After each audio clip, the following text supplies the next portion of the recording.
What are we doing? We're going to Zion. We're going camping in Zion. Not a thing I would expect you to book. Why is that? Because you don't camp. Because you're weak and you're soft. We're approaching Zion. What? What's so shit? You gotta get off your... Oh, okay. Oh my God. Stay Get on the right. You really have a problem. How we get over there? You missed the road. Oh. Where are you making a left? There's no place to make a left. Is this us? Yes, this is us.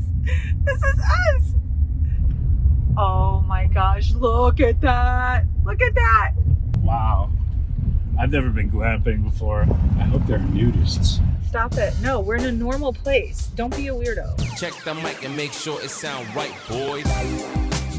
Hey listeners, ever wonder what it would be like to sell everything and travel the country at the tender age of 50? Well, with our last kid off to college and the ability to now work remotely, we've decided to do just that. So we're selling the house, loading up the dog, and hitting every city from California to Florida. We're scouring the country for a new place to call home and dragging you into every restaurant, Airbnb, and tourist trap we encounter along the way. This is the Skip Town All-Stars. What's up, All-Stars? Thank you for joining us for another episode. This one is Utah, part 2. Thanks for joining the podcast. Before we get into it, wanted to please implore and remind you to check that Subscribe button. follow button on whatever your podcast app is of your choice. The more subscribers we get, the better we all feel. I'm sure you'll agree. Well, not just that, but if you subscribe, which I just found out, if you actually subscribe, then you'll get a notification when our next episode streams. So make sure your notifications are on for your Spotify, and then you'll get a little notification in the morning when the next episode is available to listen to. Provided that you have notifications set on that podcast app. So if you're using Spotify, please hit the follow button and make sure your notifications are active. Same with Apple Podcasts, Stitcher, wherever you find your fine audio content. We are obviously very excited to be among that content. What are you doing with your mic? I'm just fixing it so it's closer to me. I'm leaving all that in. Oh, it's fine because now it's closer to me and it's better. Okay, good. How we doing, Gladys? Fine. Good. This is, as I said, our second episode for our Utah experience. It's the parent version. It's the parent version. In our last episode, Mia gave us her top 5 and bottom 5 about Salt Lake City. This is going to be our turn because we've actually spent a few days here. If you remember, where you left off with us was that Mia had just gotten if you touch that microphone again, I swear to God. I'm touching it. I just need to bring it closer. It's too far away. Just keep move talking. the post. No, I'm everybody's not going to moving the hear post. all that. It's fine. Stop it. Okay. Oh, that's so much better. Now my neck isn't. Now it's going to tip over. If it does, it'll hit my chin. It'll be good. It's fine. It'll be okay. I'll let you know. We're all good. Continue. There's no show flow at this point. Okay. So, when we left off last time, Mia had gotten a flat tire. We had gotten a rather sizable crack in our windshield. And whatever else happened, I don't know. It was a prelude of sorts to what awaited us here in Salt Lake City. I regret to tell you, things did not improve markedly for the following 2 days. I went back as I was editing the episode with Mia in it, and I remember all of the hopeful joy that was in our voices as we were about to embark on her new apartment the very next day.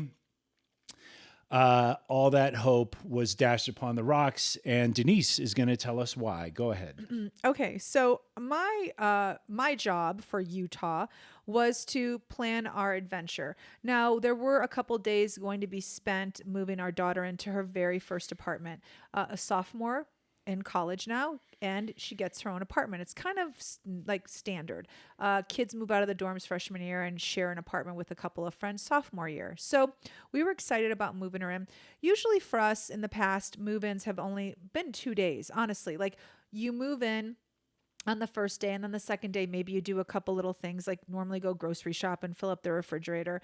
And then you're off to having a great dinner with the kid. This was a little bit different. So we were super, we were a little bit different. Wow. Okay. We were Okay. super excited about That's your lead in. Okay, go ahead. we're super excited about moving her in. Now we had I booked because Utah was my job. Salt Lake City specifically. Yeah. So I booked 6 days in outside of Salt Lake City in a town called Midvale. An Airbnb, by the way. Matt and Shelly were amazing. If you ever It was want to a go great place. visit Salt Lake and you want to maybe stay outside the city, highly recommend this Airbnb. You can DM me. You can actually email us, ask us anything about it. Highly recommend. 28 minutes outside of the city. Beautiful townhome. 5 stars to Matt and Shelly for having a immaculate place for us to stay for 6 days. 5 stars. Yeah. Okay. So 2 of the days we're going to spend moving Mia in, and then, a few other days, like just doing things we wanted to do. And then I had some fun things planned. So move-in day was on a Friday, and that was going to be spent moving her in all day. Then maybe a little bit morning of Saturday, just kind of going grocery shopping and getting her tucked away. And then I wanted to go to Sundance on Saturday, and I was going to have Mia come with us and maybe spend the night. And then, I'm sorry, did I say Sunday or Saturday? You said Saturday. Okay, which is correct. So Saturday, after getting her groceries in the morning, go to Sundance, spend the day there and the evening, have Mia join us, and then take a drive over to Park City because the 2 parks are only about 35 to 40 minutes from each other. Now, Utah has 2 really great resorts, one of them being Sundance and another being Park City. There are many resorts in Utah, but those are the most popular and the ones that most people have heard about. And since James and I have been to Utah, we have yet to see either one of those destinations, those resorts. So we thought, what the heck? We're going to go. We'll do it Saturday and Sunday. Then we leave Salt Lake City on Monday and head to our next place. But what ended up happening was that Friday when we went to go move Mia into her new apartment. We got punched in the nuts. Pretty much. Yep, pretty much. So there are 10 apartment buildings that are 4 units. So they're just 2 floors. 2 units on top, 2 units on the bottom with a staircase that runs in between them. I'm painting the picture. Red brick on the outside, white windows. It has a big spa in the middle of these 10 buildings. It's very normal for the college kids to move into these apartments as it's right across from the campus. It's called University Gardens. So it even sounds like it's a place you should move into right off the campus. Like the finest of trailer parks. Yep. We get out of our car. We are so excited. We just did our Target run. We're smiles everywhere. The van is full of unnecessary items. No, they were all necessary. Okay, go on. And we start loading up. We open up the door to the building, her unit, her building, and cut to. We are slapped in the face with funk and filth leading up the stairs. First in the landing, there were papers and I don't know what else. Hairballs. There were like fur balls. Human The carpet had hairballs. not, so it was picture, if you will, gray industrial carpet that everything sticks to. And whatever was sticking to it had been there for months. Fur balls on the bottom. There were some used masks from the COVID era about 4 steps up. And we knew it wasn't going to get any better. When we rounded the bend to the top of her landing, there was a Dutch Bros coffee cup that had been there at least a month. It was a science project. It had mold in it. And things did not get better once we got inside their apartment. We met her additional roommate. She's moving in with one girl. There was another girl that was matched up with them. Very sweet girl. But she was really upset. She was also beside herself at the state of affairs inside this building. Inside their unit, too. Yes. Dirt everywhere. Nothing had been swept, wiped, cleaned, scrubbed. None of that had happened. Whatever cleaning crew was supposed to have appeared in the 2 weeks since the prior tenants moved out did not happen. So our initial shock was just we have a how lot of work to do. filthy. Yeah, just how filthy this place was. And before we can even put stuff down on the floor, we had to get the floor scrubbed. So that was bad enough. Now, when I went to college, I lived in a frat house. There were some grungy times. There were times where the guys wouldn't clean the kitchen. I remember for a while, our shower in the basement had the foundation eroded and there was mud in our shower as we would take our showers. We eventually fixed that. We were a bunch of industrious guys. A couple guys got together, poured some concrete, shower fixed, no problem. I lived in an old rickety house. This was an old rickety apartment building, which in my view could have been fine. And I use the word fine because it was getting no better than that. Had it not been just riddled with garbage from whoever was living there before. Okay, so to paint this picture more clear, this wasn't just one building. So there are about 10 buildings like this one on this property. So it's 10 buildings with 4 units in them. And we're talking hundreds of college kids. We're moving in on Friday. School starts on Monday. This company had us between a rock and a hard place. I mean, what are you going to do? So we get there and immediately I freak out and I say, I need to find out what the hell happened. What is going on here? What is going on? So that is when I went to the leasing office. I knew there was a problem when I went to the leasing manager to complain, and there was a group of 3 college boys in front of me complaining. Well, what were they complaining about, hun? Well, first of all, they were college boys. So when college boys are complaining about filth, you know there's a problem, a real one. And their complaint was that they wanted to know if the person had even moved out of their unit. There was food in the refrigerator, clothes on the floor, and the woman had assured them that this person had moved out on August 5th, which was the move out day for all the leasees prior to the new group of kids moving in August 19th. 14 days later. Yeah. So when these young boys were complaining about their apartment, I knew I wasn't going to get anywhere. I mean, the leasing manager is a young woman, maybe age 32, if I had to guess. She was just saying yes to everybody. What else could she say? Yes, I'm going to get this fixed. Yes, I'm going to get that fixed. Also the issue with this apartment, and we're familiar with this because we moved our older daughter into her first apartment that was right across from her campus in Idaho. So we know how these work. You move into these apartments that say they're semi-furnished. And what it is that they give you a couch, maybe a chair or a love seat, a coffee table, and then they give you a bed as well. Some of the rooms will have 2 beds because you'll have a roommate. Others will be singles. It could be, an apartment with 2 bedrooms and 2 singles, or an apartment with 2 bedrooms and 1 bedroom has, 2 beds, 2 twin beds, and the other one's a single. There's a different variation. In any case, they're all kind of the same. Generally speaking, you get what you pay for. If you're going to bunk up with somebody else in your room, you get a reduction in your rent. Right. But the point is that they're usually furnished. They come with the beds and they come with the little end table, whatever the case may be. So all our experience has been is with our older daughter and then with Ellie, because Ellie just moved into an apartment. So it's temporary, but she did move into one in Seattle. So we got to see what that setup was like. This setup, basic and clean, are the words you want to look for.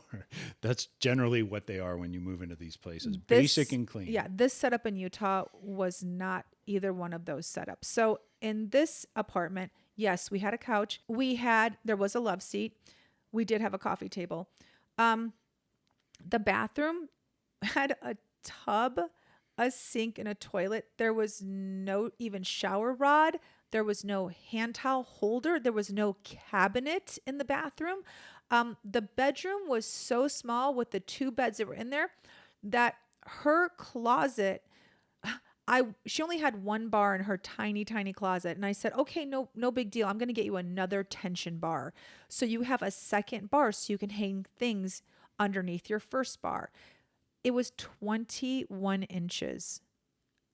Tension bars start at 27. So she could hang maybe, I think, 20 hangers on this little bar for her clothing. But the whole thing was it was a bait and switch. It was.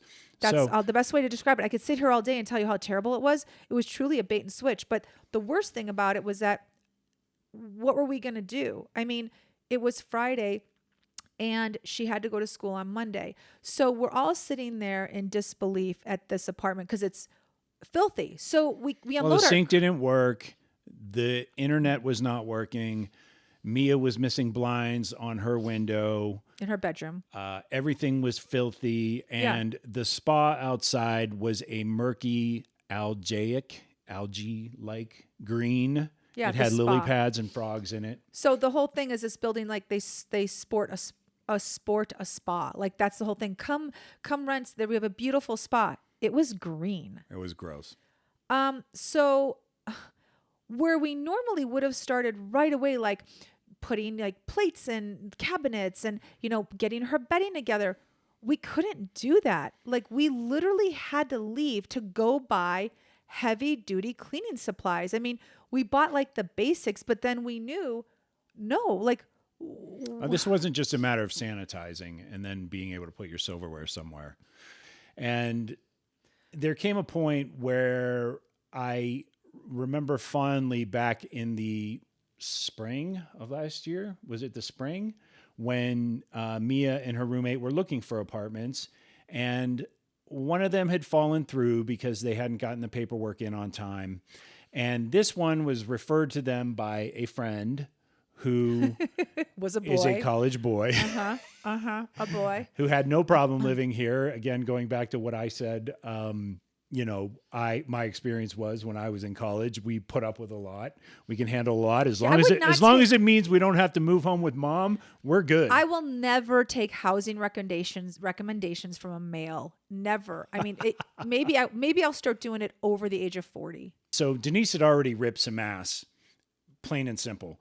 And we had gone back into the apartment. We commiserated for a while and we all agreed, okay, it's time to go get some cleaning supplies. So as we're sitting in the van, I'm trying to think of a tactful way to tell everybody, hey, look, I'm paying the rent and I'm paying for all the stuff that goes into this apartment. I'm not going to spend my afternoon scrubbing this place. I'm just so sorry. And so I was about to pull the dad wallet card. I'm not going to lie. And I'm like, you pick this place, you clean this place. That's how it's going to be. And as I'm sort of pontificating just how tactfully not to have an entire van full of people mutiny against me, Denise starts backing out. And then she says, you know what? I can't let this go. And then she throws it into drive again, parks the car, shuts the car off. And then I see her make a beeline back to the rental office. And I knew right away, okay, this is going to be a 10 to 15 minute endeavor because Denise is going to rip some ass for a second time because she's so in disbelief. So her friend Erin in the middle of this calls and says, hey, how's it going? How's moving going? And I'm like, well, Denise can't come to the phone right now, Erin, because she's in the middle of ripping some ass again. So we sat there for a little bit. And then finally you came back. I got to tell you, your demeanor had not changed that much. Okay. It had gone from anger and disbelief to despair at that point.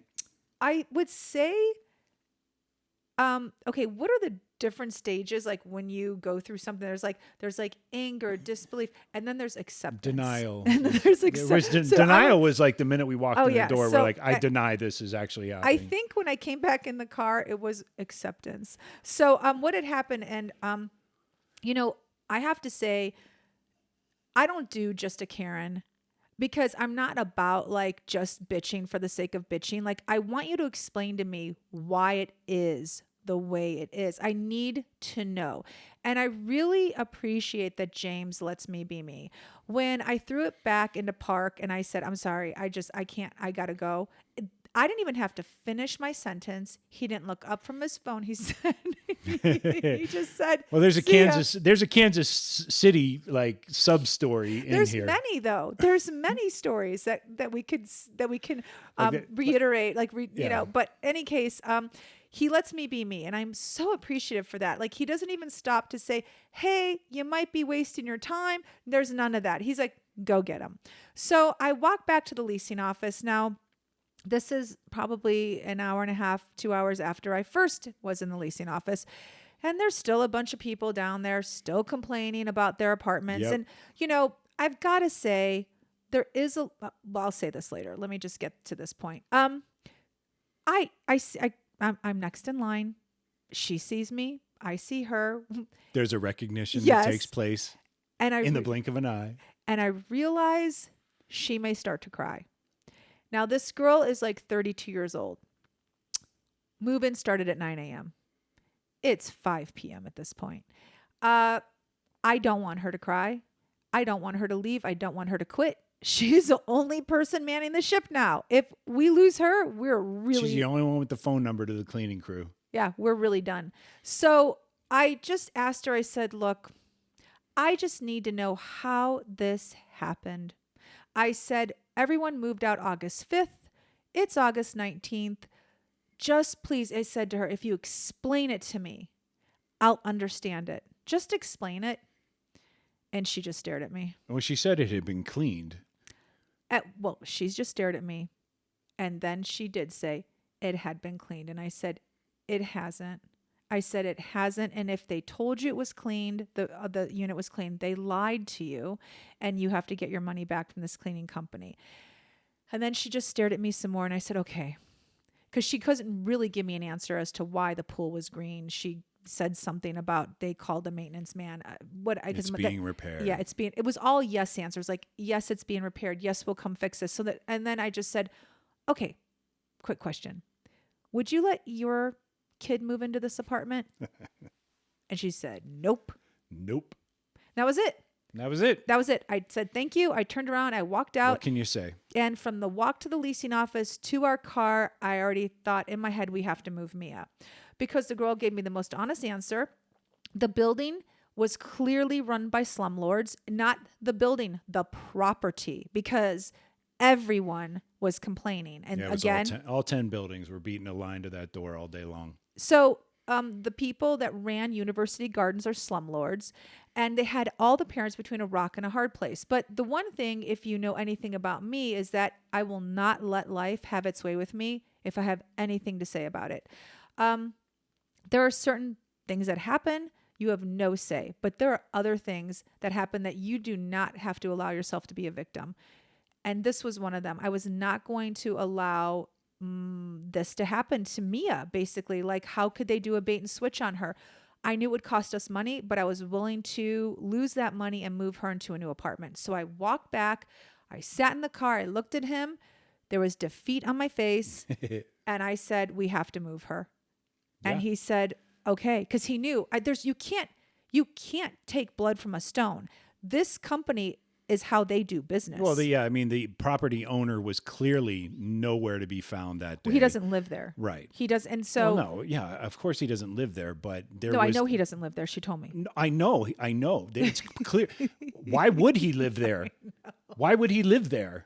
I know he doesn't live there. That's what I'm saying. I'm absolutely 100% confident he doesn't live there. Because if he did live there, he would at least have some knowledge as to some of the stuff that's going on. So, he probably has full knowledge of what's going on, but he wants nothing to do with it. He was not showing his face there that day for any reason. And I did send an email because I'm notorious for that too. I'm a letter writer. A sternly worded letter. Yeah, I'm a letter writer. So I sent an email to her boss, who was not the property owner, but right below the property owner. And she said, he'll get back to you really quickly. Yeah, it has been almost a week now. Haven't heard from him. I sent 2 emails, and they both stated that my fee to clean was $200 a day, as I will be deducting that from the rent. But because here's what happened. So let's go back. I get in the car, defeated, and I say to James and everyone in the car, meaning Mia and her roommate Sierra, we have to move. So willing to lose deposit, first and last month's rent, but I'm not going to have my daughter live in this shithole. Cut to 4 people in the same van looking at the same websites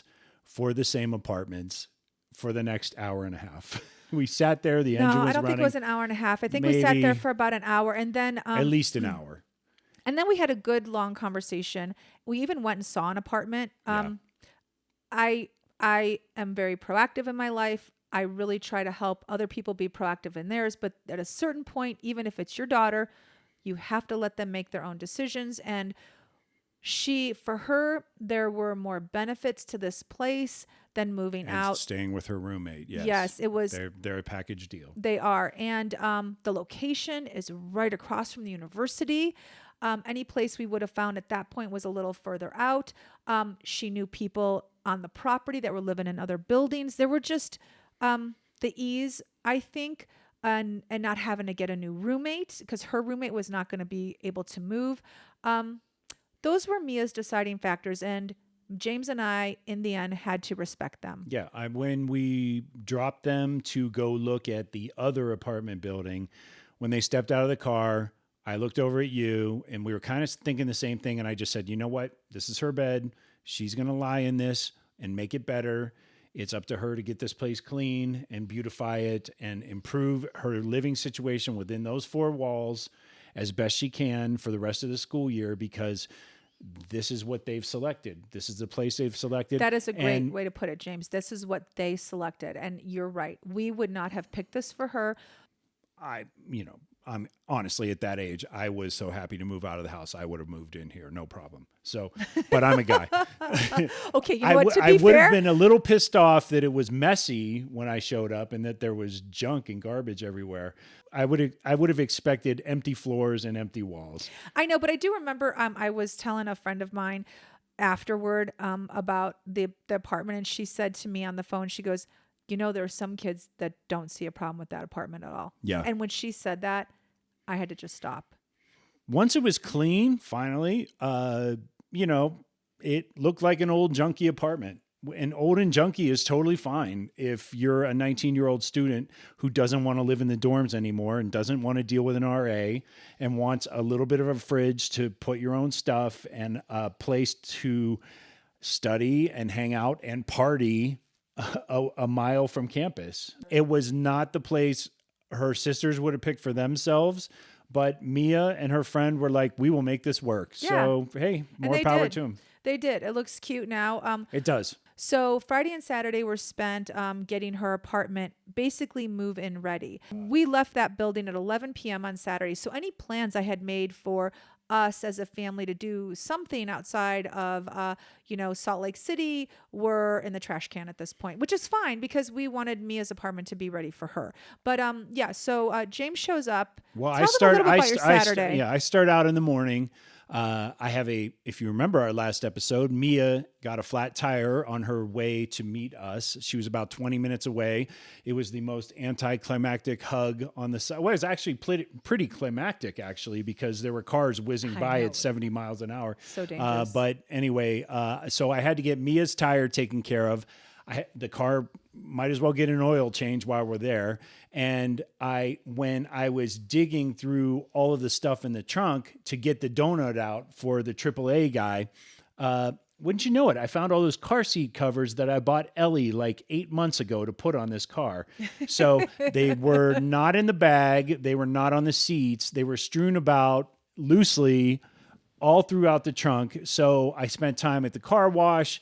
It took forever to get the car seat covers on. I put new windshield wipers on this little Volkswagen beast of good ours. Dad. That's right. He's got new eyelashes. So, let's really talk about what you were doing. You were killing as much time as oh my God. possible. I took the dog to the Humane Society to get her shots. He was killing as much time as possible so he did not have to come back to this apartment on Saturday and do a that car thing. was ready. Don't let her fool you. That car He's was played this game before. That car is Stop it. seaworthy at this point. Seriously, he's done this shit before where like he'll know that if he wastes time and shows up to a character place, assassination.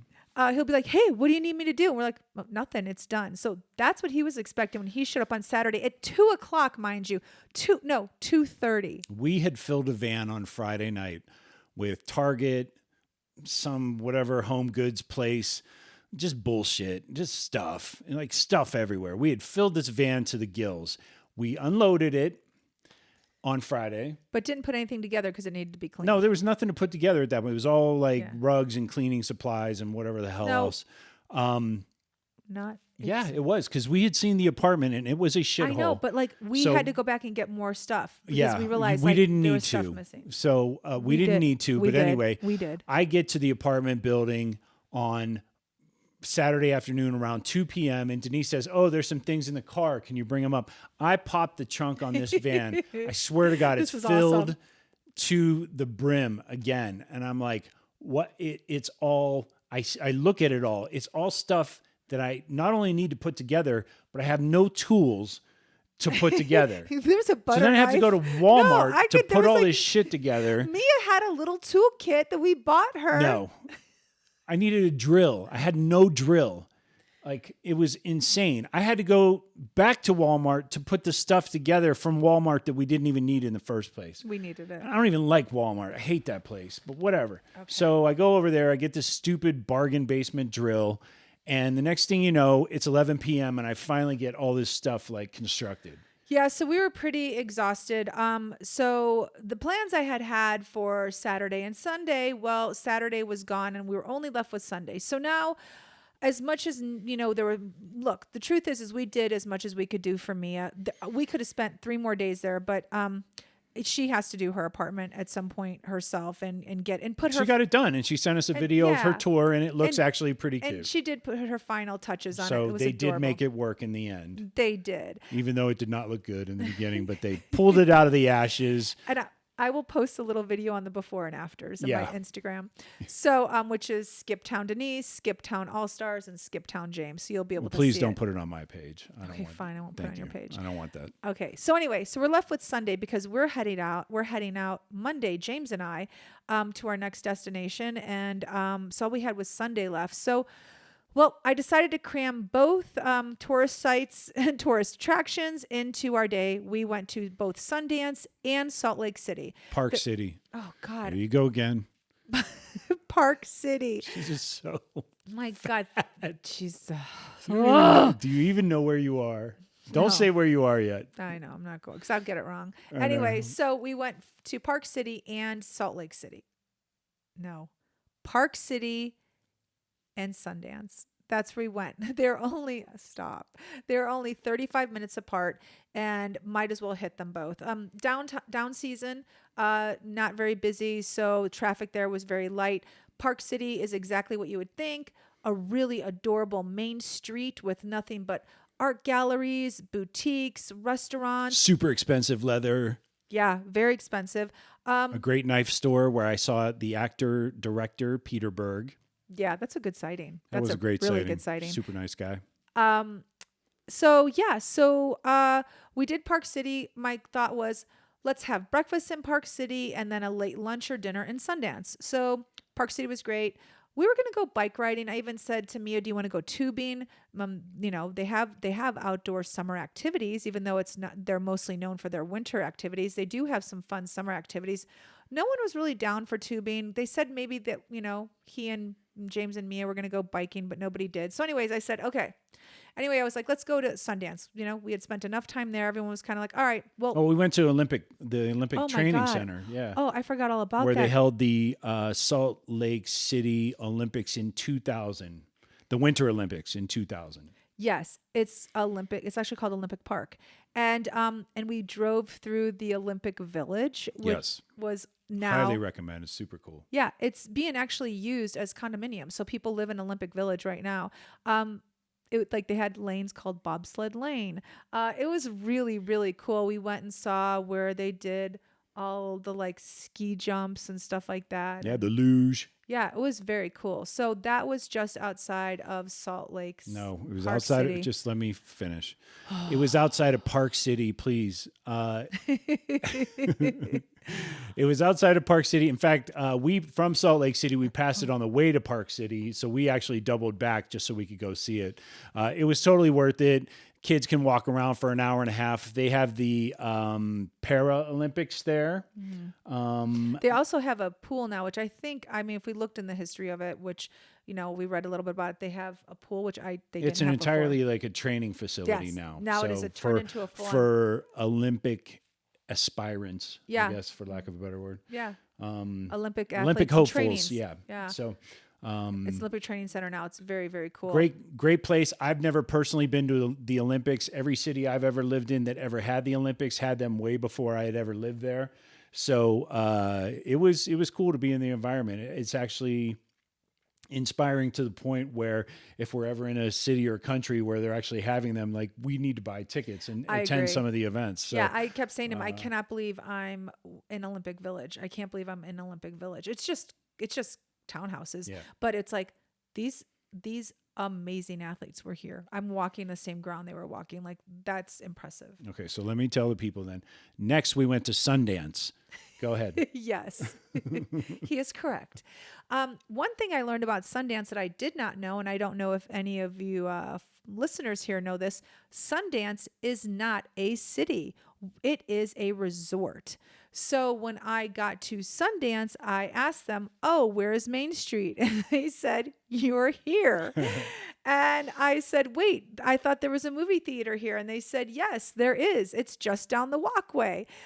There is no downtown Sundance. There is no yeah. Main Street. As you would expect. It's not a place where you can really drive through. You go, No. you park, and it's a resort where you walk to all of the attractions, Yeah, I guess. it's a resort. Yeah. So I did not realize that, and it made total sense to me then, because living in Los Angeles, I've had many friends who went to the Sundance film festivals, and Yeah. I've also had friends who couldn't go because they couldn't get a hotel room, or they said parking's impossible. Well, oh my gosh. Okay, well, yeah, if Sundance Film Festival is being held at this resort, there's only a handful of cabins there. Parking is super minimal, and it's on a mountain road, not even a freeway or highway. It's a one lane going up and one lane going back. So if you're going to go to Sundance Film Festival, you actually have to travel pretty far from the next town over to get there. So I totally understand now when people say, "Oh, Sundance Film Festival is great," but there's no place to stay and there's no place to park. Yeah, I suspect you have to be a pretty big hotshot to get your reservation approved for the festival to stay on the property. So Brad Pitt probably stays on the property. Maybe. It always comes back to Brad Pitt, but okay. Okay, and the other thing that we learned, the resort is 450 acres, so it's very large. But Robert Redford and a handful of investors, purchased 5,000 acres of the property, so no one could build around Just left them. that part untouched. Yeah. Literally, that's left it untouched, and they want it to stay untouched for as long as possible, long before, long after they leave this earth. So they also, you read a lot about how when they built the resort, they really tried to be as eco-friendly as possible. I mean, sure, there are some habitats that, of course, had to be relocated, but they really tried to be environmentally friendly to the animals that were living there prior to building the resort. Everything is done in a very environmental way. All the food on the resort comes from local farmers. Just very conscious environmentally. Yeah.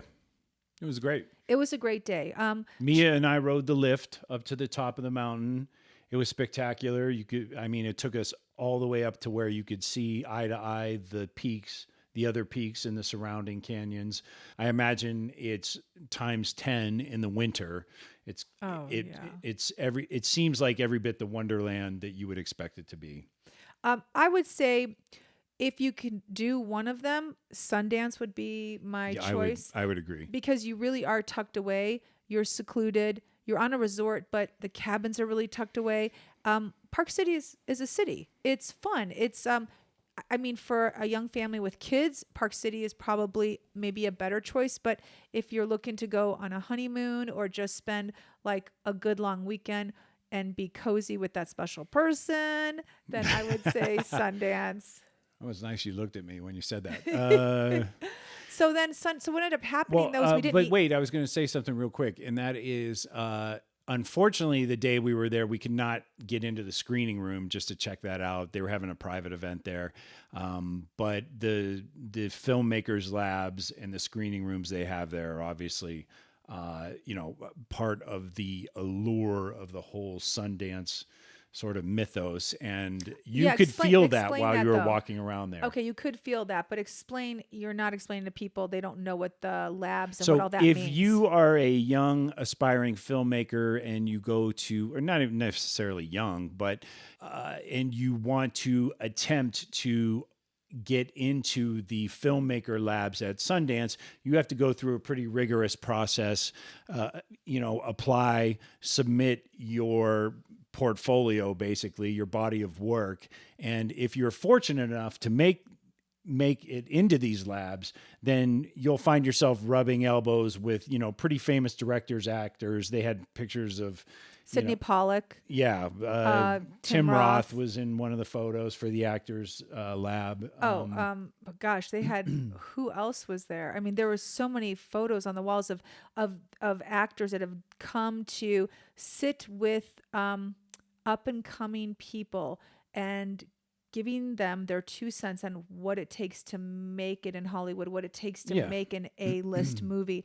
And it's an intensive because you're living there on the property. Like it's a boot camp of sorts. And you really are surrounded by an environment where these people have seen your work, think that you can explode and do even better work in the future. And everything is everything sort of caters to that effort as you, complete your time there. Yeah, so it is a pretty cool. So it's not just a great place to stay as a non-entertainment person. It's a great place to go if you are looking to become better and hone your creative skill, whatever that may be, whether it's cinematography or directing, writing, producing. They offer that, and they're really big proponents in that. I mean, Robert Redford really does cultivate the arts in so many ways. There's a reason why it's one of the most premier film festivals on planet Earth, and you can feel it kind of while you're there. But you don't need to do any of that. You can simply load up your car. We were there on a Sunday night. A band was setting up. It's true. And there was a little drizzle of rain and everything, and people did not care. They were laying out blankets. They were going to have their Sunday night concert on the lawn right there at the place. Old folks, young folks, families, It's true. you name it. And I was like, damn, this is a good place to see a little, hang out on a Sunday night. And just enjoy some time with friends and family and listen to some music. So we did not stay for that. We were exhausted at that point. So yeah, we didn't even stay for food. We were gonna have dinner there. There were late lunch. That was the plan. Breakfast in Park City, late lunch or dinner in Sundance. And we unfortunately didn't do that. We were just kind of tired. And so we ended up leaving Sundance and heading back to our cozy townhome in Midvale. Midvale, yeah, it was a cute little suburb. It's really funny as we've, sort of been going around all these little towns or bigger cities these past several weeks. I'm realizing what an easy lay I am when it comes to these towns. It's like every town I come to, I'm like, oh, I could totally live here. Oh, I could totally do this. And I feel like in so many ways, I'm like, that 20-something person who's just willing to shack up anywhere. And so as long as there's a roof over, I kind of am. I went into, I stuck my head into an open house on Saturday when I was fixing the car.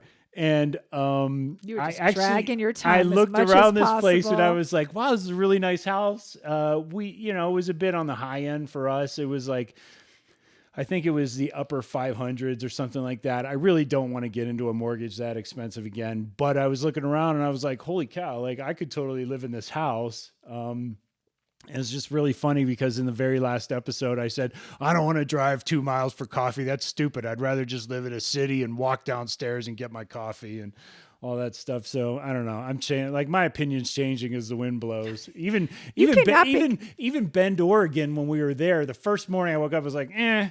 And then by the time we left, I was like, oh, I really like West Bend, You cannot be counted on. I know. I'm realizing I'm probably like the least person who should be giving people advice on moving out or where to move or whatever. Maybe we should stop the podcast right now. We should probably just turn it off at the moment. Okay, anyway. Speaking of Bend, Oregon, I do want to touch on that for a moment. I'm so glad you mentioned Bend. I made a little boo-boo in the last podcast. I had mentioned how the closest airport to Bend was 3 hours, which was Portland, I said PDX, yeah. Portland. That actually is not correct. My friend Not David called to correct me, and he said Redmond Airport is only 17 minutes from Bend. So now that explains really the allure, because it is quite easy to get to. 20 minutes, yeah. Yeah, it's still out for us because the prices are just too high. But I did want to make that correction. And then one other thing I want to talk about real quick before we I just get want to on. mention that David dropped some facts on your ass. He did. All right. I'm here to say David. that. Okay. David with the Snopes. Go ahead. Yes. And so also the one thing I do want to mention, as before we start on the next destination of inside Utah. You got it right. I did get it right. It was inside Utah. It You're was good. inside Utah. Okay. So, if you're listening to this and you live east of the Mississippi, you're really not going to understand this. So I'm going to explain it to you. But if you live west of the Mississippi, you're going to know exactly what I'm talking about. West Side. Go ahead. People hate Californians. They do. They hate us. Here's why.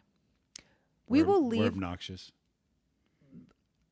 That could be it. We But can be. that is not just the one. That could be one. There are many. But let me just there tell are you, obnoxious people there's one big reason why people west of the Mississippi dislike Californians so much, and you'll hear people say, California, go home. It is because we will come into your town and we will scoop up your homes at a premium, and it will make your neighbors and your brothers and your sisters very angry, because now a home that really is only worth $250, $250,000. I'm so sorry, $250,000. Your neighbor knew that there were some Californians interested in that home, so they raised the cost of that home to $300,000, knowing They're going to get it. because people who come from California have some change in their pocket. They appreciate a nice home when they see it. And to them, $300,000 is not a lot, even if it's $50,000 over asking. And they will scoop that house up. So what happens when Californians come into your town and start scooping up houses at a higher price? Your sister, who's always lived in an apartment, born and raised in that town, can no longer buy a home that's reasonably priced, because Californians have now enlarged, raised the price on that housing market. So people tend to get mad at us. But I had this conversation with David when he corrected me on my Redmond issue. And we talked about it. And you know what I can't understand, and David brought this up as well? Why are people getting mad at Californians? Why aren't they getting mad at their neighbor that raised the price to $50,000? Or why aren't they getting mad at like Larry down the street, who just raised his house $75,000 because he knew he could get it?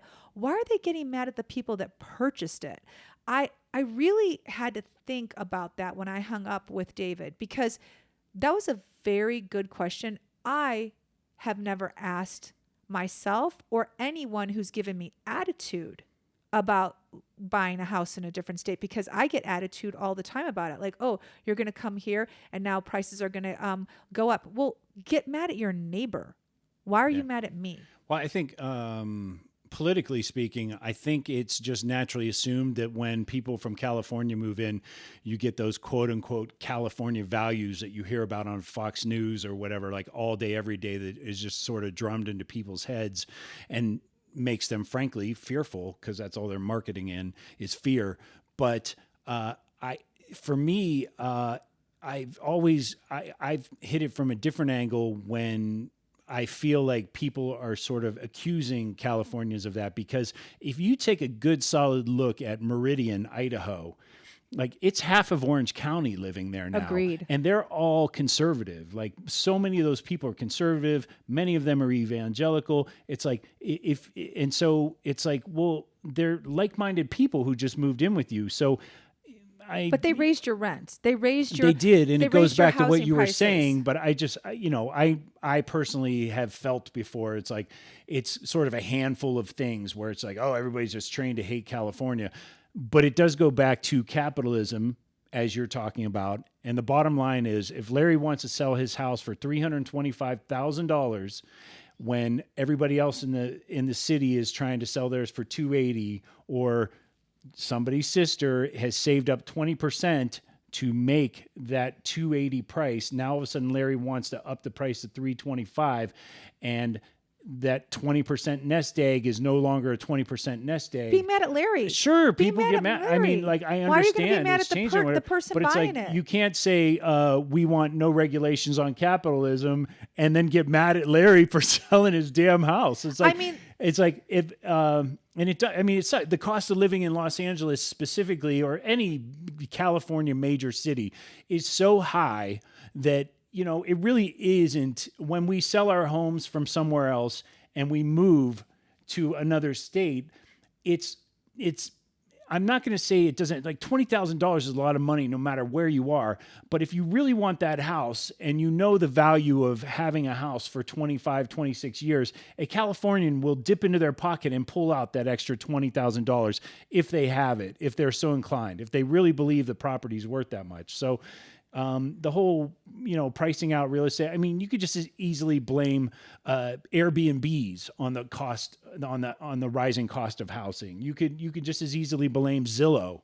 You know what I mean? Because I actually don't know it, because now you're going off on it. What are you talking about with Airbnb? I'm just saying, it's like, why just blame California? It's like all these multinational corporations buy up these properties and jack up the prices as well. Facts. But, okay, that is true, but it's easy to point the picture at Susan and John that just moved in next door from you know, Irvine. Oh, of course. Okay, Yeah. but here's the thing too, that I want to talk about. No one talks about when you sell your house. Like, Grandpa's selling his house. Sure as shit, you want Grandpa to get the highest dollar amount for his house. Grandpa's worked his entire life. Right. So why? Who? I don't want to begrudge Grandpa. So nobody talks about that. They're mad at people that are bringing in the extra cash to pay a little more to get the house they want, but they're not mad at their neighbor who just sold it to them, and they're not mad at Grandpa who's making a killing off of them. Yeah, well, I mean, you know, it's also the outsiders are coming into the town, and until you really get to know them, what's this all about? And there's just an initial defense thrown up against, you know, specifically Californians. I mean, They'll take it our goes money. back to, it goes. Okay, stop complaining. Don't take our money and don't complain. Yeah. But if you take our money. Well, yeah, I mean, like, look at Boise State as an example. Like, so many California kids go there. 80%. That it's campus 80%. has exploded, and revenue, thrived, tourism, and the surrounding community has also thrived as a result of all the whoever they are is from other states coming in. But it's mostly California. It is. California has put Boise on the map. Let's be honest. California's put Meridian on the map. People know what Coeur d'Alene is now because of so many Californians, and they want to bitch and they want to moan, but they'll take our money. So it's like, I don't want to hear it. I don't want, when you start talking stupid like that, that's just dumb talk. Like, you just sound so uneducated to me. It's like, do economics. If you're taking our money, keep your mouth shut. I don't want to hear it. I'm so sick of hearing it. I don't know. I give money to a lot of people. They do not keep their mouths shut. Oh, none of my children keep their mouths shut when I think it's a pipe dream. Anyway, so I had to fix the Ben thing, and then it went on to the California, because that really just irks me. Be mad at Larry. Don't be mad at me because I just scooped up the house next door. Larry, you bastard. Okay, so cut to now. We are on Sunday evening. We are back at our Airbnb. We're leaving on Monday morning for a secret destination. Yes. I have decided to treat James. Utah was supposed to be a really fun adventure. It ended up being a little bit more work than anticipated. So I really went hard on the last few days of our stay in Utah. Where did we go and what did we do? Well, we got in the car early and we headed south toward Zion. And you did tell me we were going to Zion, but you didn't really let on until we were practically almost there, kind of sort of where we were going, or I guessed it, I should say. But we went to a place called Under Canvas. So as we were driving to Under Canvas. What is it? Well, I'm getting to that. Let me finish. As we were driving to Under Canvas, I was disgruntled, to say the least. He had an ugly look on his face like the entire ride. I had not had a good weekend. I I had skipped a workout that morning, just a lot of things going on, and I felt behind on the show. I felt like I had missed the better parts of Salt Lake City.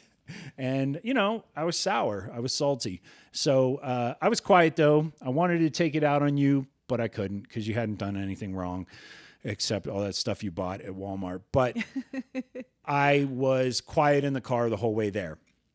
As we're approaching, I said to her, she said, I just want to let you know we're going to this place. It's going to be great. Things will be better, whatever. I didn't say what it was. Or anything she didn't say what it was. And as we were approaching, I was like, Zion is, when you think Zion, you think not only national parks, but you think campsites.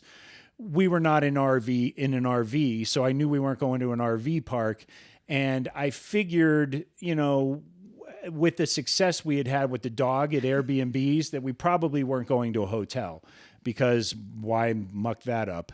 And so as we were approaching, I said, are we going glamping? And you said, we are. And so cut to, me thinking in my head about all those times I poo-pooed glamping. I've worked on tons of reality shows where they take pseudo superstars or ex-stars glamping and they expect them to fight and get drunk and argue all night and all that other stuff. So I was like, okay, but I'm more of like my secret desire is to hike in, camp somewhere for 5 days, like really rough it and do all that. But as we were approaching, I kept seeing like the canyons and I was like, oh, it's really pretty over there, what have you. And then we finally are close to where we're going. And I just see all dotted along the landscape, the terrain of the mountains and everything, all these little like tents, but they weren't Coleman 8-person pop-up tents. Oh, no. They were like canvas. They sort of reminded me of shelters that you see in like the bougie parts of Thailand or wherever, And so I'm like looking, and then I see Africa. There's this whole like desert oasis lodge in the middle of it. And by the time we were like turning into the driveway, I'd gotten kind of the scope of everything, and I was in with both feet. I was like, I don't give a shit who teases me about glamping. I don't care. I need to be pampered. So it was incredible. It was it actually really was beyond incredible. I cannot recommend Under Canvas enough. I searched glamping.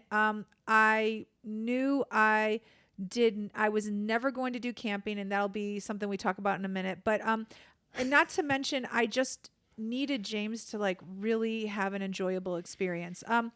For me, the big selling part of Under Canvas wasn't just the amenities. You have your own private bath. You have running water. When I say bath, I mean bathroom. You have a toilet and a shower. But they have a kitchen there. And that was very important. I did not want to have to leave and go get food or have to make food. Yeah, because the town was like 30 minutes away. Yes. And every place I had looked at, they said you could bring your own food. That was not at all interesting to me. Not something I wanted to do. And this place had a full kitchen where they had a menu for breakfast and dinners and snacks. Yeah. And it was just beautiful. Whoever started this company, whoever hires these kids that work there, and I call them kids because they're all in their 20s, you've done a top-notch job. Staff was amazing, yeah. The staff was so knowledgeable, friendly. Just the food was delicious.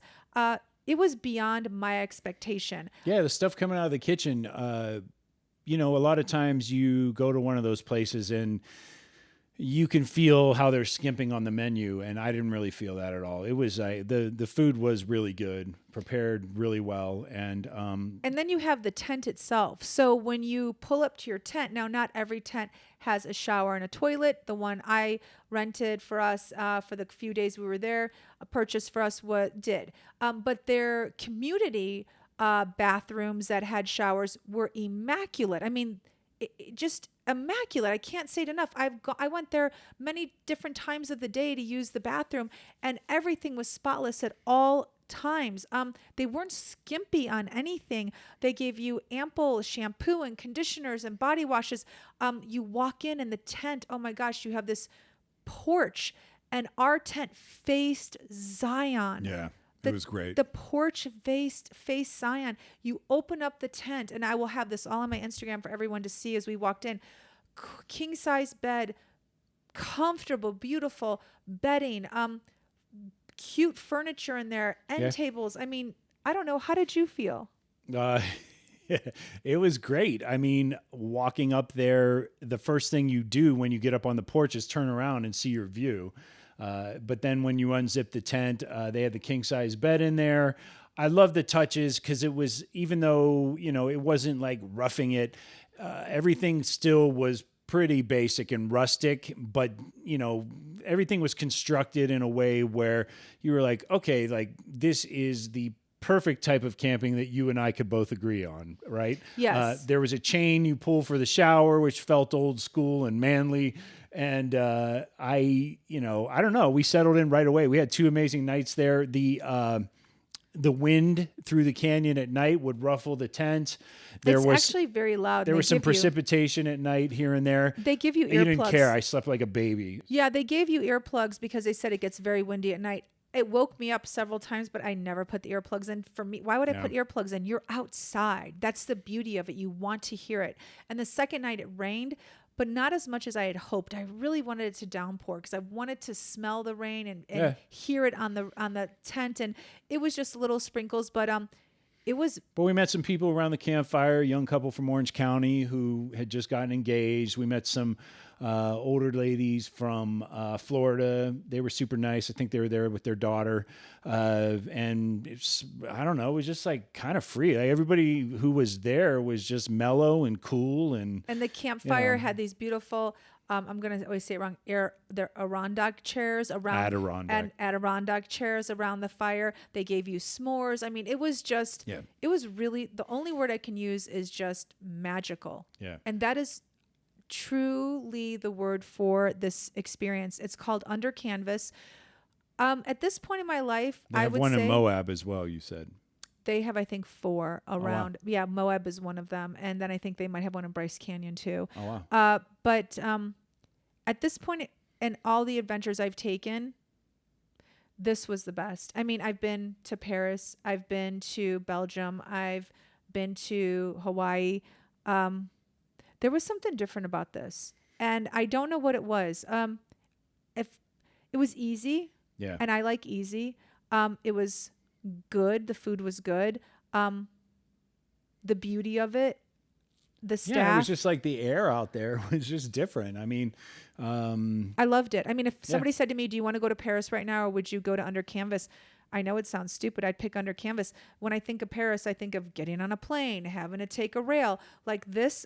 I would drive. This was none of that. It was the opposite of like, and when whatever I left feeling in Salt Lake City was gone within an hour of being at this place. I want to go back. I've already looked at the dates of when they close, and I know it's November 7th is their last day. I want to go back. I want to bring the girls. I don't know if we can.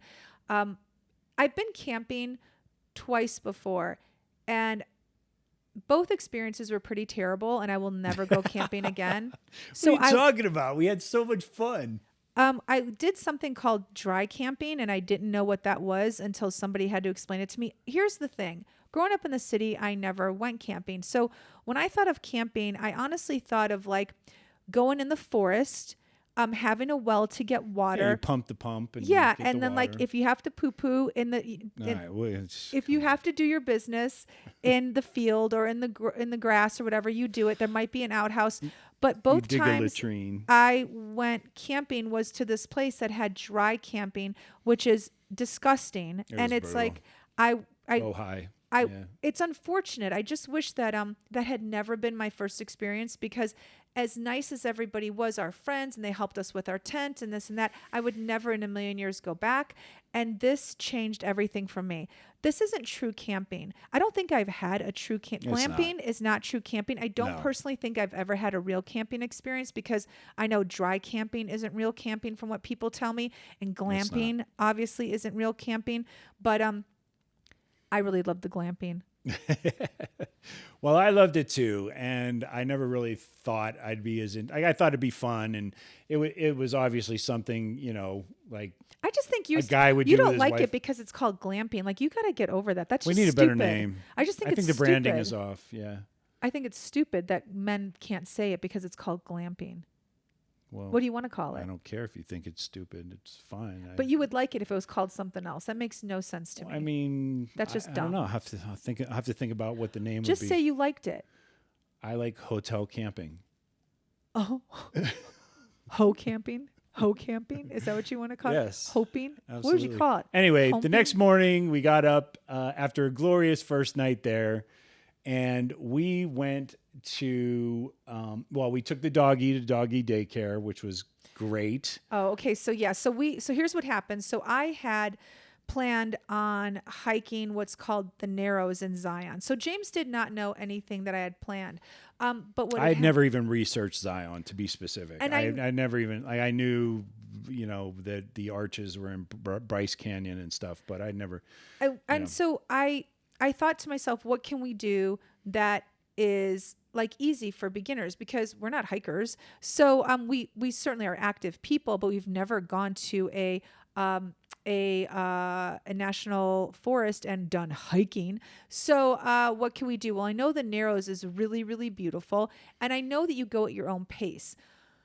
Unfortunately, I found out the night before we left, the Narrows were closed because of the monsoon and the girl that went missing. Yeah. So I scrambled. There were we heard this, right? There were like 7 people that climbed the barrier after they put it up. We just found that out. Yeah. And one of them did not make it out. Yeah. They climbed the barrier that the park had put up With not the flash to flood enter warnings, the right. Narrows, and this group entered the Narrows, and unfortunately one girl did not make it out. Yes. They found her body in Virgin River, which is miles and miles away. It washed Yeah. up. So all of that to say, when we got to Under Canvas, I was scrambling because the Narrows had closed. The Narrows is everything that you've ever seen on the internet. You have a hiking stick, a walking stick. You have to have certain hiking shoes. You should. It's beautiful. It's literally a river that cuts through 2 canyons, 2 mountains. I mean, if I look it up, I'll have the right terminology. Yeah, for I mean, it. it's a river that's in the bottom of a canyon. It's in a valley. Insane. So, And so on the and sides of you is literally just rock going straight up to the sky. It seems like an occasional waterfall, all Yeah, that. it's which beautiful. Is really pretty. So what happened was that I got to Under Canvas and said, what do I do? And they said, well, let's figure out, there's plenty of hikes around Under Canvas, but I wanted to go into Zion. They said there's plenty of places you can go and walk around. And there are. Absolutely. But then we woke up. So I thought, okay, I'm not going to stress about it. We just got here. When we wake up on Tuesday morning, we will then decide where we're going to go. And we woke up Tuesday morning. Lo and behold, the Narrows were open. Yes. So we got to go. Oh, is that my turn? So No, I was just... Okay. And so we got to go to the Narrows. Yeah, we got to go to the Narrows. We did the water was still cloudy a little bit, but we did the hike in. But there were we a did ton do of the people. touristy thing. And I can't say, I'm going to take that back. I said it was a touristy thing. It's actually the smart thing. We met 2 kids at the Under Canvas who are legit hikers, and they said it is very important that you get the walking stick, and you should probably rent the gear too. And I had heard from other people, yeah, you should rent the gear. I'm very happy we did. The walking stick, for sure, because when you are crossing that river and there are certain parts where it is quite fast and you cannot see your feet because the water is so muddy, you don't know where you're stepping. And that walking stick gives you a good indication as to where you're going to be hitting. How low are you going to go? 2 feet deeper, or are you going to hit like a foot higher? Yeah. There were plenty of people doing it without either of those things. They were idiots. I mean, I saw people in flip flops. I was like, me okay, 20 years ago, I just- would have had a decent pair of like trail shoes on and maybe have forgone the stick. But at this age we're at right now, I'm really glad we rented the boots and we had the stick. Okay. There was one time I actually used the stick to keep myself from falling. And, but other than that, I mean, to your point, it was very helpful because the water was cloudy to be able to poke that stick down into the water and figure out and assess how deep the place was where you were just about to step, because there were plenty of times where we put that stick down and it kept going and we were like, we're not going that way. We're going to go around this other rock. So, yeah, I mean, I saw I have to say, just people are so crazy and irresponsible. Like, I saw a family make a grandma. She did not have she a was walking really stick. old. And I swear to God, she was in tennis shoes. Like, why are you doing that to your And grandmother? there were like 2 people helping her through, and they were at least a mile into the canyon when we passed them. And I was like, this is like not what good. purpose? Like she Yeah. didn't even look like she was having fun, that grandma. Yeah. So it's like, for what purpose? I just did not I know. understand that at all.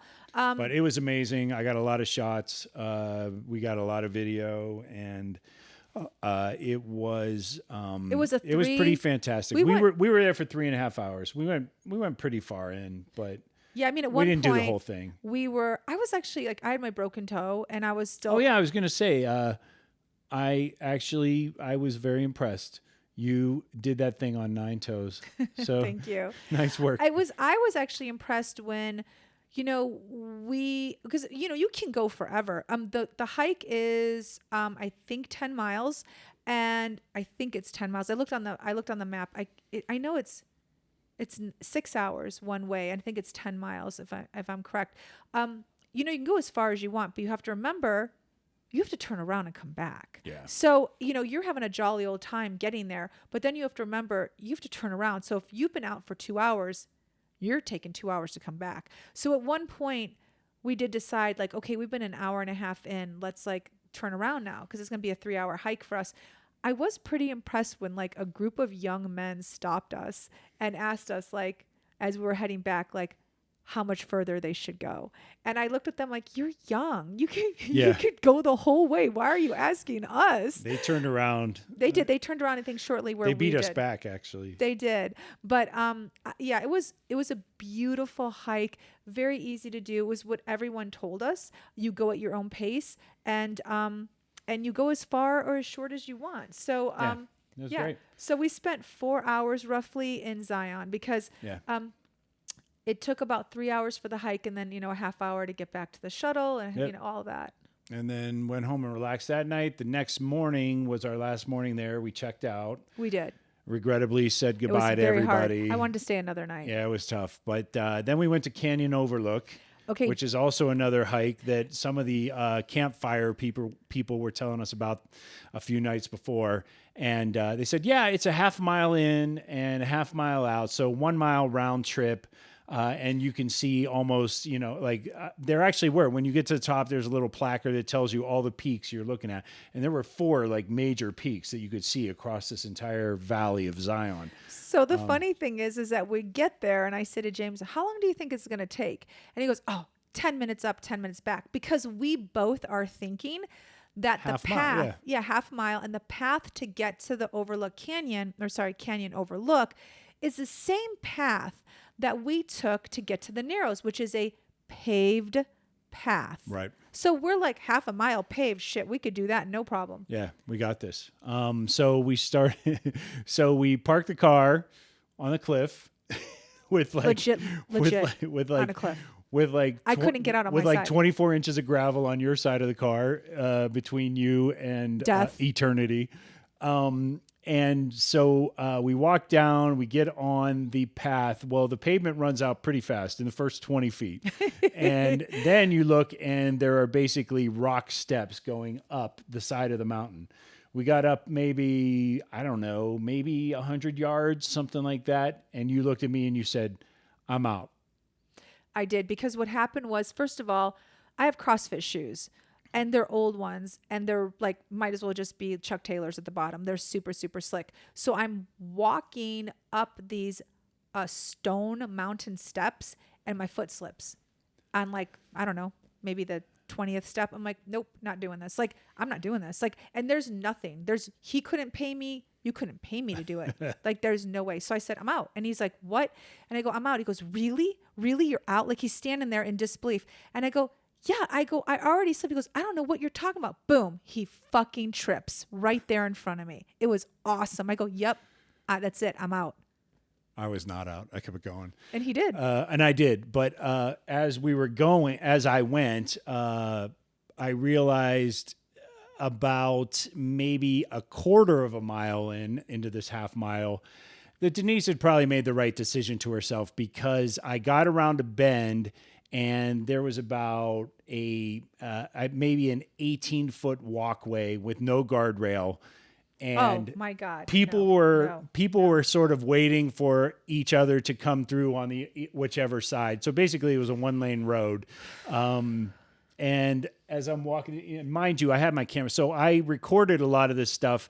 I can't wait to edit it together for you specifically, because then you could see then you will confirm what you didn't miss. I don't care. The truth is like when I walked down those stairs and walked back to the car, I honestly said to myself, I could see this on a postcard. I have a fear of heights.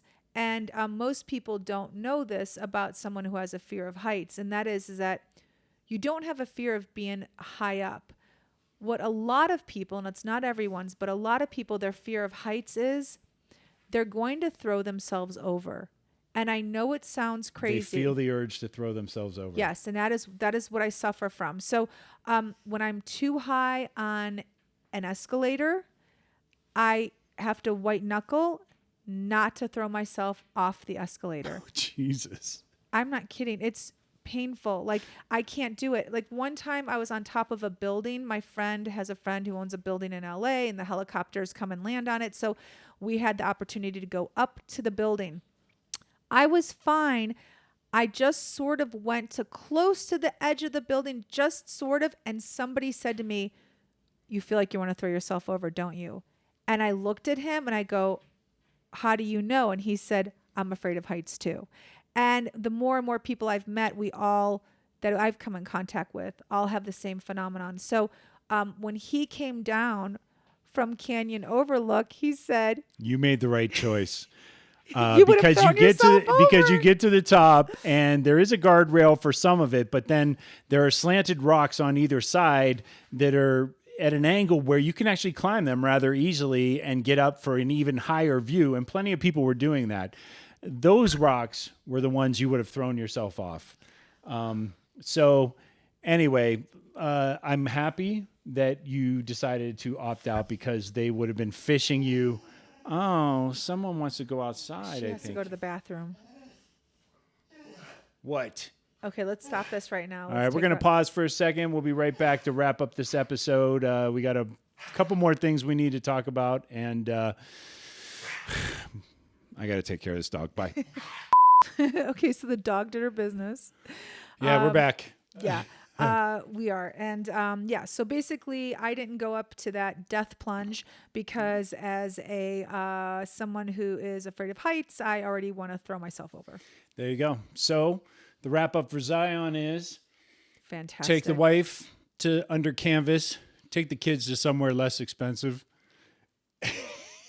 That's true. Definitely do Canyon Overlook, but don't throw yourself off the drink. Yes. So that leads us to now the five top five and bottom five of Utah. And right now we can only really say Salt Lake because Zion was fabulous. There was nothing that's bad about Zion. And we haven't been to Ogden. We haven't been to... I have. Okay, well, whatever. We're just going to do top five, bottom five of Salt Lake just City. Go for it. Top five, Utah. Go. Okay. One little game I want to just mention that James and I played while we were in Salt Lake. Hiker or homeless? Hiker or homeless? I remember this at Ellie's tournament. You had trouble deciding. Yeah, because when you are in Salt Lake City, you get a lot of hikers through that city that are headed to other parts of the state, and hot damn if they sometimes don't look like they're homeless. It was a game we had to play. How do you usually figure out if the hikers are hikers or if it is in fact a homeless person? What's your gauge? I think mine. you have to look at the shoes. Oh, it's always the shoes. Yeah. Okay. You have to look at the shoes. If those shoes are trail ready, that's a hiker. Got it. That's usually my go-to. Yeah. Okay. All right. So I wonder if everyone's wondering why we are so preoccupied with homeless people. Because we're surrounded by them. It appears in every episode. It'll appear in every single until we don't. It's a Los Angeles thing, people. It's going to take us a while to get it out of our system. It's only going to take a while to get out of our system when I don't see it anymore, and that I hope will happen in a certain place, but I have yet to find it. It would be nice to find a place that has a way to effectively deal with the homeless issue. Yeah, so we will talk about it in every episode. I didn't see anyone homeless in Bend, Oregon. You didn't? No, I don't know if I was there long enough, but I did not. But okay, the top 5, bottom 5 for Utah. My top 5. Best lodging, hands down, a hotel called the Grand American. Well, for good reason. Oh, so sorry. A Grand America. Grand America. Yeah, it is insanity. It is decadence beyond. Opulent. Yep. Opulent is probably the right word. It's just beautiful. It's everything that you would think about an old Southern hotel. And it's not even Southern. It was insane. And at one point we were there. I said to my daughter, it wasn't particularly this visit, but I'm including it because it is a place that I think is one of the best things about Salt Lake City. I said, wow, there's a lot of tall guys here.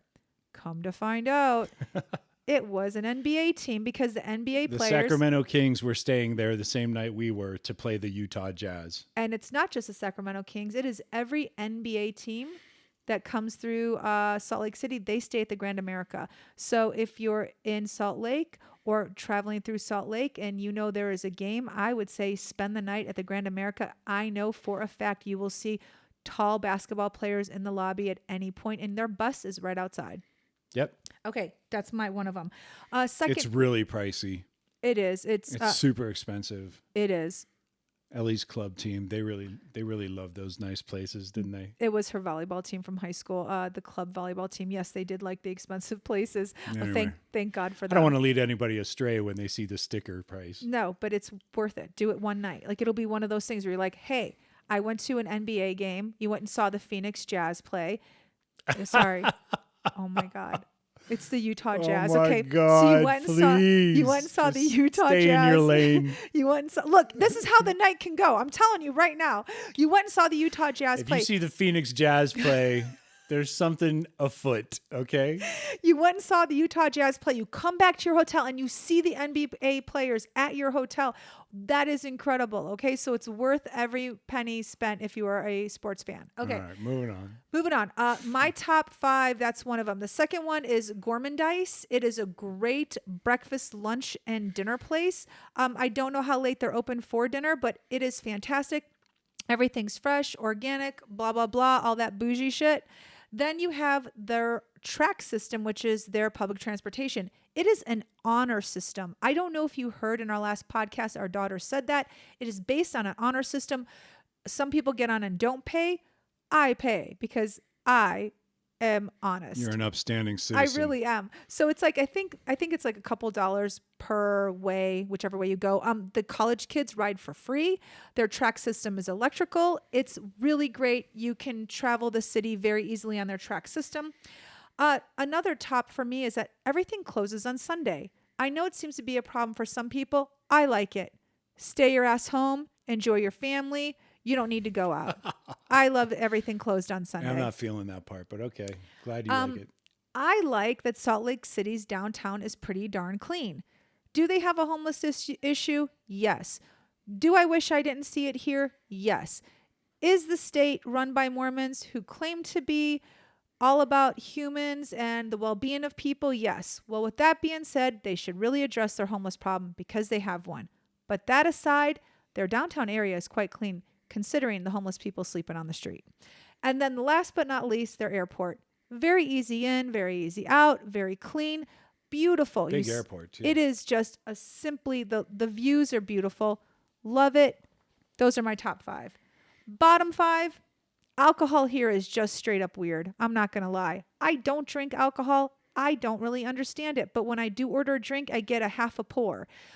It's really pointless. Why pay $15? Because they're still $15 for a half pour. So their alcohol issues are weird. I think that's so crazy. Homeless is my bottom 5. You need to deal with that. Construction, so sick of it. Everywhere we go, not just on the college campus, downtown has construction. My daughter mentioned it. I'm now mentioning it too. Then my last one, it's not cheap to eat here. It's just not. I found $5 orange juice very easily. So yeah, bottom 5. It's expensive to eat. And you know what? I think that was just 4. Yeah, that was just 4. So really, that's kind of a lot to say about a city when you can't even come up with 5. So my bottom 4. Not bad. Your turn. What's up? My turn. Okay, I'm like so not prepared for this because Because you we fooled did not around. have we did not You have a fool good around. run. We did not have a good run this time. I do fool around, but I didn't fool around this time. I like my top 5, since you mowed over my top 5 before you went on to yours. I like Park Cafe. Park Cafe is a great place around Liberty Park in Salt Lake City where you can get hotcakes and omelets and all kinds of great coffee and good breakfast items. It's a favorite for Mia and I almost every time, except this time, we usually go. She also likes a place called Hub and Spoke. I've been there with her. I still give the nod to Park Cafe. I will say for number 2, Mexican food. You would not expect me to say Mexican food is great in some other city outside of LA. However, it actually is here. My favorite spot, there are 2 actually. We had tacos at a good place. What's the name of that place again? Taqueria. 27 or Yep, something like that. that's it. Taqueria 27 is good. However, there's a better dinner place called Chile Tepin, which is thebomb.com. It's among the best Mexican food I've had outside of Los Angeles. Moving ahead, there is a... Is this all going to be food stuff? Come That's on. kind of... Okay, so... You not even say anything about like the Jazz Center, whatever that place is. Vivint Arena is great. Tell them how cheap the seats are. Like, you're not even talking about that. I know, I wasn't prepared. So... before I go to Vivint Arena, one of my favorite places that I actually did discover this time around is Big Mountain Barbell. They are in Midvale, Utah. They're out in the burbs. It is a system where if you're an out-of-towner and you're also in I think it's the southern suburbs is where we were staying, you can basically sign up for a drop-in with them. It is totally seamless. You can do it all on your phone. There's no signing agreements or anything like that. Well, maybe there is a waiver of some sort that you have to sign, but you can use Venmo. You can forward the money, and the next thing you know, they send you a code to enter the gym. It's open 24/7. It is a big version of a barbell gym. They do have cardio gear and stuff like that there if you want it. But if you really just want to go like bench press, deadlift, do your fly squats, all that other stuff, whatever you want to do there. Fly squats. I don't even know if that's a thing, but I think you made that up. I did. I was doing fly squats while I was there, and I was looking Was your pretty fly good. open while you were doing No, that was this morning on my way to the restroom. To Hey, take the guess dog. what? Guess what? What? Phoenix Suns. Phoenix Jazz. I know, but it's I really know. the Yeah, Phoenix it's really Suns. Phoenix It Suns. just came to me. Anyway, I do like Vivint Arena. I was able to take 6 college children to Vivint Arena for the same price it cost me to take my buddy to a single Lakers game at Staples/Crypto Arena. But it's a great place to see the Jet. You weren't even there. What do I you know, mean the but best I'm just place? saying the best part is How do you know the best Hold place? on. You weren't even No, there. Best part. It's Okay. in the middle of the city, and you can take the tracks there. It's Okay, so you're easy. right. You can take the tracks there. It's super easy. We elected to not take the tracks there that night, which was really stupid. But we thought because it was raining, we would just go down and park so we wouldn't have to stand on the platform and wait for the tracks. When we got there, we ended up parking and standing in line for the meter to get to, and so we no. still ended up standing in the rain, which is totally stupid. But anyway, that's good. I don't know what my 5th one really is. The University of Utah. It's a fantastic university, and I'll tell you why. If you have an out-of-state kid who wants to go to the University of Utah, unlike almost every other state in the nation, the state of Utah will allow your child to establish residency on day 1 when they arrive to move into University of Utah, which means a calendar year from when your kid arrives for fall semester, they can be getting the in-state tuition at the University of Utah the fall semester of their sophomore year. I know not of any other state that allows this to happen. Mia was accepted to University of Illinois Champaign. She was accepted to Michigan State, Penn State, a bunch of other schools, big state schools, blah, blah, blah. None of them would allow her to establish residency while she was a full-time student. It's huge. You go from spending $30K or whatever that outrageous astronomical number is for your out-of-state student the first year, but suddenly when they're allowed to have residency and get the in-state tuition, you're talking 10, 12, 14 tops, $1,000 a year for the remaining 3 years. You're still graduating your kid for under $80,000. This state and this school specifically have really thought out what's best for the students in terms of being riddled with student debt after they graduate. And I love the University of Utah for that. All that to say, Mia got a scholarship and we didn't need the residency anyway. So, Mia, proud of you for the scholarship, and you'll work on the apartment thing next year. Going back to the things I dislike about Utah, Mia's landlord. Oh my God. That should have been the top of my list. Are you kidding me?